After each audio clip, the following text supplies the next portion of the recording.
दर्शकबिन नमस्कार। फेरि पनि अर्को भिडियोमा यहाँहरूलाई हार्दिक स्वागत गर्न चाहन्छु र अहिले मेरो फ्रेममा हुन्छ दुईजना विशिष्ट व्यक्तिहरू हुनुहुन्छ र आज विशेष गरी हामी एसडिएस रक गार्डनको परिसरमा छौँ र आज यहाँ के कार्यक्रम भइरहेछ, के काम हुँदैछ त्यसको बारेमा जानकारी लिनको लागि म यहाँ आएको छु र सर्वप्रथम स्वागत गर्न चाहन्छु। नमस्कार, स्वागत छ यहाँलाई। नमस्कार। हजुर, हजुरको शुभ नाम? मेरो डम्बरबहादुर नेम्बङ। हजुरको? अनन्त कुमारी नेम्बङ।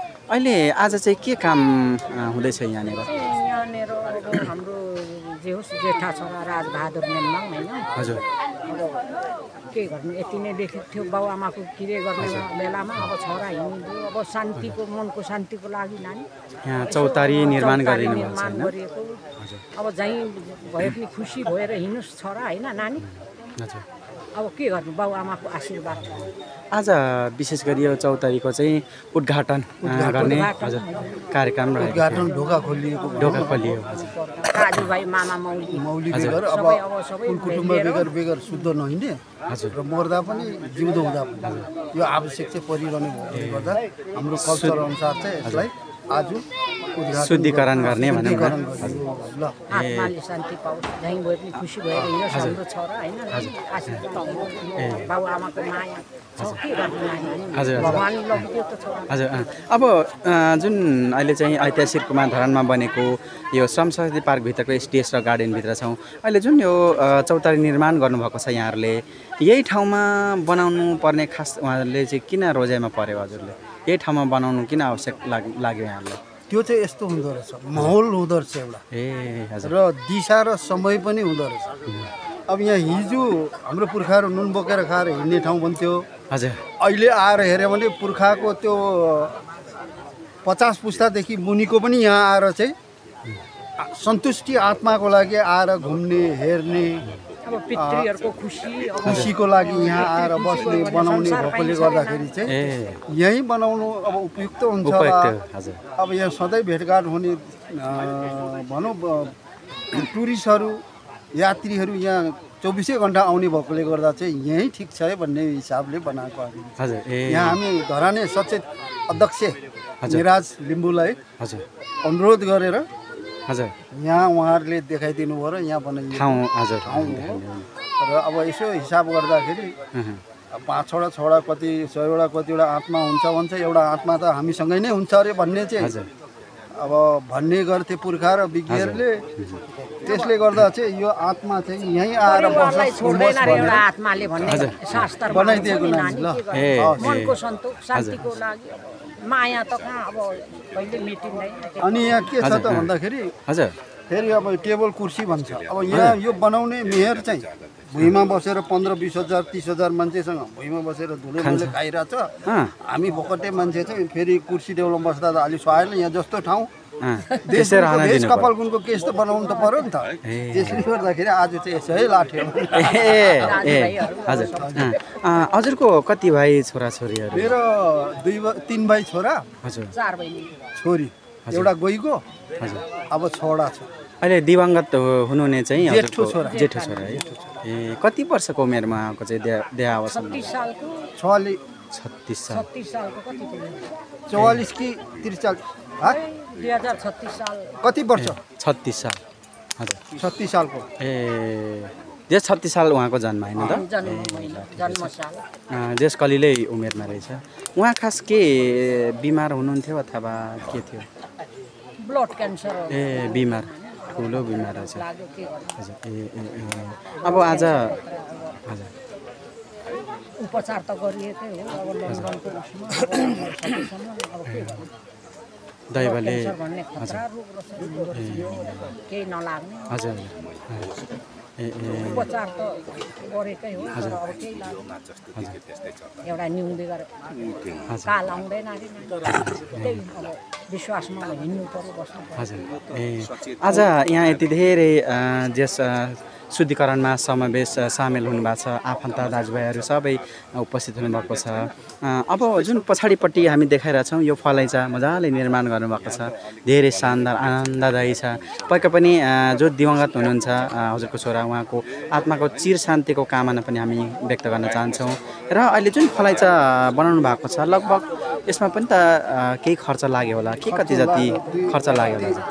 जस्तै यसलाई मात्रै चाहिँ 2.5 लाख रुपियाँ भयो हजुर हजुर अनि यताउति गर्दा त अब त्यो 3 लाख जति खर्च भयो 3 लाख 3 लाख जति खर्च 3,10,000 जति खर्च भयो त्यो केही होइन हजुर अब गर्नु अझै बाँकी छ गर्दै जानुपर्छ एकैचोटि सबै सम्पन्न हुँदैन ए अझै यो सकेको छैन अझै के यसमा थप्ने कुरा छ कि यसो पिँढी लाउनु छ ए यहाँ पेटी बाटोहरू यस्तो बनाउनु त पर्यो नि त हजुर ए अलिक अब यो नगरपालिका खाली त होइन यो त हामीले नै बनाउनु पर्छ हजुर हजुर यो स्टेप गरेर बनाउनु पर्यो नि त ए त्यो सोच छ ए अझै यहाँ के थप्नेहरू अथवा बनाउनु पर्ने काम बाँकी नै छ हजुर ए ए ए अनि वरिपरि के बिरुवाहरू पनि रोप्नु भएको रहेछ के फुलहरू हजुर हजुर अब यो फुल आफैले रोप्दा पनि मिल्दो रहेछ मिल्छ अनि त्यसले गर्दा चाहिँ रोपेर ए अब यसलाई टाइम चाहिँ आएर यसो यो वरिपरि होइन सफा सुग्घर आफैले चट्ट पाऱ्यो भने सफा हुँदैन हो हजुर हजुर अब यो अरूले त गरिदिने होइन हजुर आफैले प्रत्येक व्यक्तिले एउटाले सफा गरियो भने त यो नेपालै सफा हुन्छ सफा हुन्छ हजुर अनि यो बुझ्नु जरुरी छ कि अब तपाईँको यो क्यानाडा अस्ट्रेलिया पोखरा र काठमाडौँको मेयर हजुर एउटा यो केन्द्रीय सम्मेलनमा बोलाए मैले देखेको काठमाडौँको मेयर र पोखरा अनि त्यो मेयरहरूको उसमा हेरेको बालनले चाहिँ त्यो बिस्कुट के थापेर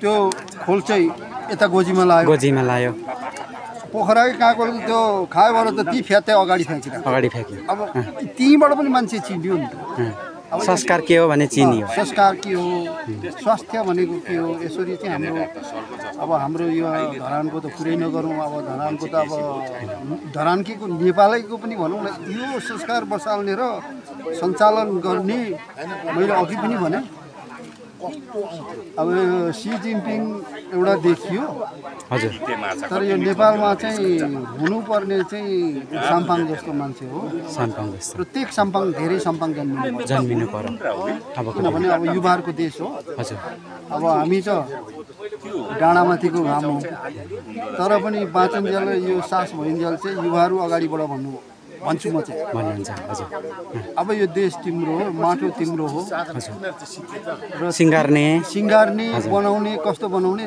तिमीले बनाउने हो हामी चाहिँ त्यही भन्छौँ र युवाहरू नै अगाडि आउनुपर्छ बढ्नुपर्छ स्वर्ग भनेको कहाँ हो माथि होइन यही हो धरती नै हो बनायो स्वर्ग हुन्छ तपाईँको सिङ्गापुर हेर्नुहोस् योभन्दा 30 वर्ष अगाडि लिखैले लिएको रे खोला र बगर मात्रै जङ्गल अहिले 30 वर्ष पछाडि मेरो एउटा जेठा ज्वाइँ चाहिँ सिङ्गापुर म छुट्टी आएर जाँदा ओर्दा बाबा यहाँ त मछेड मात्रै आउँथ्यो यहाँ त यस्तो जङ्गल थियो म त्यहीँ हुँदै लु यस्तो स्वर्ग बनायो भन्छ अब स्वर्ग बनाउँदा त हुँदो रहेछ यो ठाउँ है यो ठाउँ के को तपाईँको त्यहाँ त कहाँबाट माटो ल्याएर यस्तो डाँडा उठाइरहेको छ यस्तो सिङ्गापुरमा हजुर यहाँ त त्यो पर्दैन डाँडा आफै उठेको छ डाँडाबाट यो डाँडामा त्यो खालको पुल बनायो भने त्यही पैसा यताबाट यतै पैसा त्यहाँ रिसोर्टहरू ठाउँ बनाइदिनु होइन तपाईँको जहाँ पैसा छ यो हाम्रो यहाँ अब यस्तै हो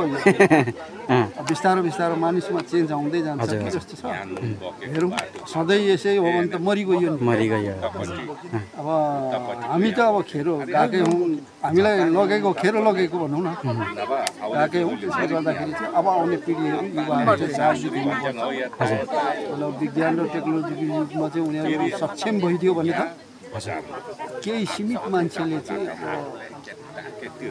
हुनु चाहिँ यो अब पहिल्यैदेखि सृष्टिकालदेखि नै एक पक्ष राम्रो एक पक्ष नराम्रो बनाएको छ त्यो राम्रोले चाहिँ अलिक प्रोत्साहन दिँदै लानु पऱ्यो नि त हजुर अब अन्तमा जो चाहिँ विश्वभरबाट तपाईँको जुन यो अभिव्यक्तिहरू सुन्छन् देख्छन् हाम्रो च्यानल मार्फत अब जो चाहिँ विदेशमा हुनुहुन्छ होला धेरै यहाँको जस होइन अब छोराहरू बुहारीहरू अब हजुर उहाँहरूले पनि पक्कै यो भिडियो हेर्नेछन् केही सन्देश अथवा केही मेसेज दिन चाहनुहुन्छ यहाँले के छ भने अब छोरा बुहारीहरूलाई सबैको लागि यहाँ निर्माण स्थलमा उनीहरूको नाम समावेश गरेका छौँ र अब आज हामी सबै यो डम्बरबहादुर अनन्त कुमारीको परिवार जतिले आज दाजुलाई यस ठाउँमा चाहिँ एउटा धर्मशाला पार्टी बनाएर हजुर अब उसको आत्माले चिर शान्ति पाओस् भने हजुर तिमीहरूको आत्माबाट पनि उसलाई चाहिँ शान्तिको कामना गर्नु भन्दै आज बाबु डम्बरबहादुर बिदा माग्छु।